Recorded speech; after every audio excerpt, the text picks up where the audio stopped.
We go to restaurants all the time. A celebration, a date, a quick lunch. We sit down, we look at a menu, we order, we trust the process, we trust the people in the kitchen, the server smiling at our table. We trust that the building itself is just a building, a place for food and conversation. But what if it isn't? What if behind the clatter of plates and the hum of happy customers, there's something else? A story you're not meant to hear, a secret baked into the walls.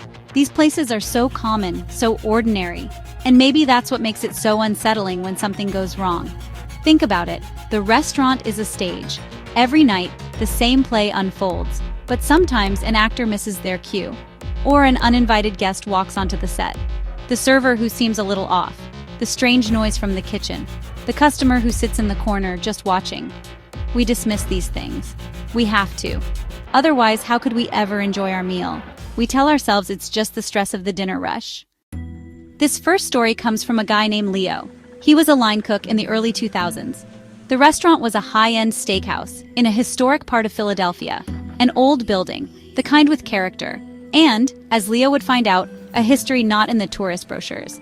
The place was always busy. Reservations booked weeks in advance. The pressure was intense. Leo worked the grill station, long hours, a hot kitchen. He loved the energy, the controlled chaos of service. He was part of a team, a well-oiled machine. But then, things started getting weird. It began with small stuff, a pot moving on its own, a knife clattering to the floor in an empty prep area. The other cooks would just shrug it off. "It's an old building," they'd say.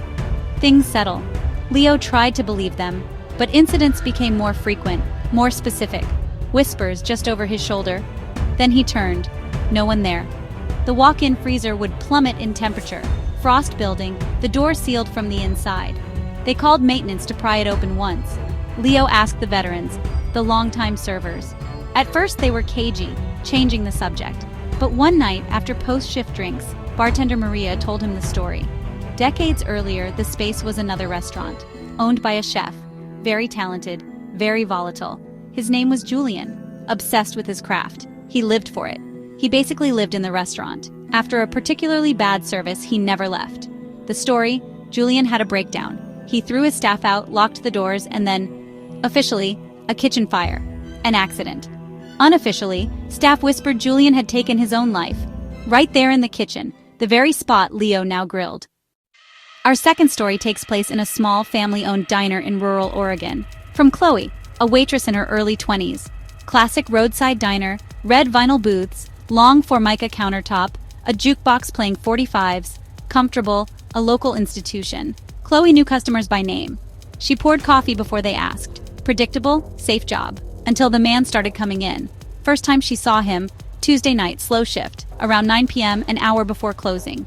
Older, late 60s. Simple, slightly outdated suit. Clean but well-worn. He didn't look at Chloe.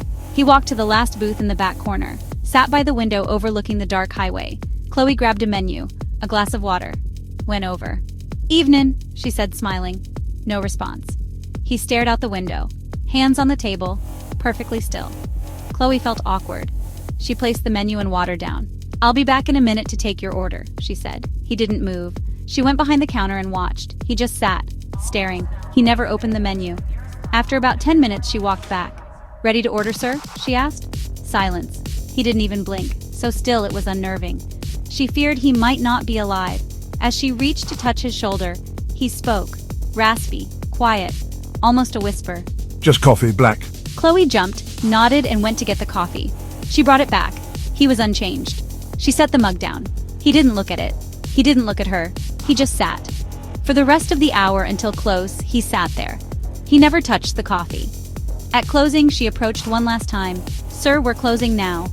He slowly turned and really looked at her, his eyes, pale and empty. He stood, left a $5 bill on the table, and walked out. So, the man started coming in every Tuesday night. Same time, 9 p.m., same booth, one black coffee. He never drank it. He'd sit staring out the window for an hour, then leave a $5 bill and walk into the night. Chloe, Frank, they called him the Watcher. One Tuesday, a massive thunderstorm rolled in. Rain came down in sheets. The lights flickered. Chloe hoped he wouldn't come, but at 9 p.m., the bell chimed. It was him, soaked. Rain dripped from his old suit. This last story is maybe the most puzzling. It comes from a hostess, Maya, who who worked at a very chic, very exclusive restaurant in downtown Chicago in 2018. This was the kind of place where getting a reservation was a competitive sport. The phone lines would open at 10 a.m. Reservations were exactly 1 month out. Nights were fully booked within minutes. Maya's job was to manage this chaotic system. She was the gatekeeper. She dealt with demanding people. She dealt with important people. She was good at her job, organized, calm under pressure. The restaurant had a strict policy. Reservations held for 15 minutes. If you were late, your table was given away. No exceptions. Not for celebrities, not for politicians. It was part of their brand. One Thursday morning, Maya was taking calls. The usual frenzy, booking for a Saturday a month away. At one point, she answered the phone. The line was just static, a faint, whispery sound. She was about to hang up when a voice came through, a woman's voice, very faint, very distant. "I'd like to make a reservation," the voice whispered. Maya pressed the phone to her ear. "I can barely hear you. Can you speak up?" she asked. The voice returned, faint. "A table for 2. "For tonight." Maya was taken aback. "Ma'am, we're fully committed for tonight. We're booked a month in advance." Pause. Then, "I know, but you'll have a cancellation. At 8 p.m., a table for 2, by the window. Reservation under the Amsel." Maya was confused, creeped out. "Ma'am, I can't just assume." The line went dead. She stared at the phone, dozens of other calls flashing. She shook it off and went back to work. The day went on. The evening rush started. Maya at the host stand, greeting guests, managing the wait list. Chaotic Saturday night. Every table was full. Around 7:30 p.m., Maya's phone at the host stand rang. It was one of their most important regular customers. Mr. Davies, Mrs. Davies, they had an 8 p.m. reservation. "Maya," Mr. Davies said, frantic. "I'm so sorry. We've had a flat tire. We're stuck on the freeway. There's no way we're going to make it." Maya expressed her sympathies and hung up. She went to the reservation book to mark the cancellation. An 8 p.m. table for 2, by the window. A sudden, sharp memory of the phone call that morning hit her. The whispering voice. "You'll have a cancellation. At 8 p.m. She stood there, frozen, staring at the book. It had to be a coincidence. A really, really bizarre coincidence. But the name the woman had given, Amsel. It sounded familiar, but she couldn't place it. She looked at the clock. It was 7:45. On a complete whim, driven by a strange sense of obligation, she wrote in the book, 8 o'clock, Amsel, 2. She didn't know why she did it. It went against all logic. Her manager would have been furious if he knew. But something compelled her. She just had to see what would happen. 8 p.m. came and went. The table sat empty. Maya started to feel foolish. Of course no one was coming. It was a prank call. A weirdo. At 8:10, her manager walked over.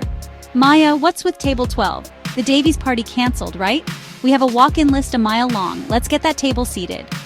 Maya opened her mouth to agree, but just then, the front door opened. A couple walked in, an older man. An older woman dressed in elegant, slightly old-fashioned clothing. They approached the host stand. The man smiled warmly. "Good evening," he said. "We have a reservation for 2 at 8 p.m. The name is Amsel." Maya felt like the floor had dropped out from under her. She could only nod, her voice gone. She grabbed 2 menus, her hands trembling. As she led them to the table by the window, the woman paused and looked at her. She had a kind, gentle face. She leaned in close to Maya and whispered, her voice exactly the same as the one on the phone. "Thank you so much, dear. We haven't been here in a very long time." A restaurant is a temporary world. You step inside. You eat. You leave. The experience is supposed to end when you pay the bill. But what about these stories? For Leo, the cook, a strange mentorship from beyond the grave. For Chloe, the waitress, a whispered warning from a silent stranger that saved her life. For Maya, the hostess, an impossible reservation that defied time and logic. These experiences don't just end, they linger. They leave a strange aftertaste you can't identify. The steakhouse, the diner, the upscale bistro, they look ordinary. They serve food every night to hundreds unaware. No idea that the kitchen burners might flare up on their own. That a silent man in a corner booth might see the future. That a reservation might be made by someone who isn't really there.